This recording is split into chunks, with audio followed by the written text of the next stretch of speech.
បើកផ្នែកមិនតន់រស់រន់បុកពេជ្របុកហើយយើងវិញពេជ្រដោយសារវាអេឲ្យជីវិតខ្ញុំងើបឡើងមិនទាន់ឡើយឃើញរបស់អេមចេះតែដាក់ពេជ្រធ្វើផ្នែកព្រិច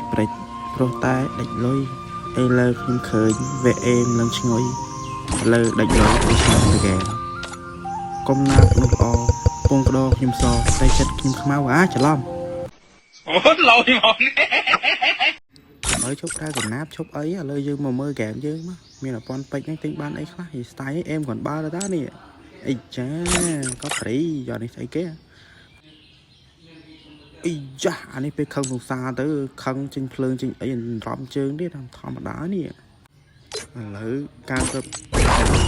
ទិញអីចាឈុតនេះហើយបាទកប់ស្រីមកចូលមកទៀតអីចា70ទិញអីចាអានេះហ្មងទៅថោកនេះបានដាច់មួយចាឥឡូវចុចទៀតមក9ពេជ្រមកអត់80ពេជ្រទិញអីលើណាស្ទាយខឹងសានោះមួយមកចំ55%ទិញអីនេះហ្មងអីចឹង9ពេជ្រចាប់60ទៀត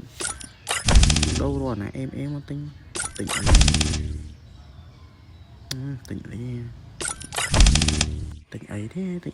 គេទៅអូនហ្នឹង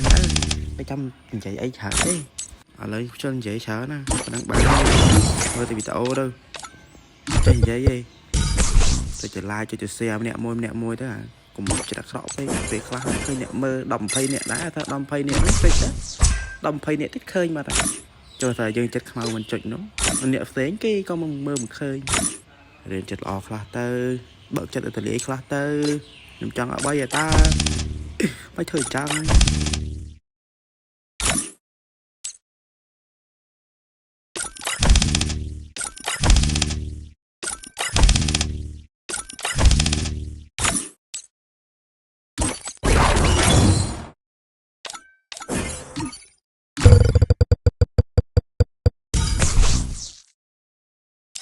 Oh man, I should have finished those deep fried chicken wings from last night. I'm starving.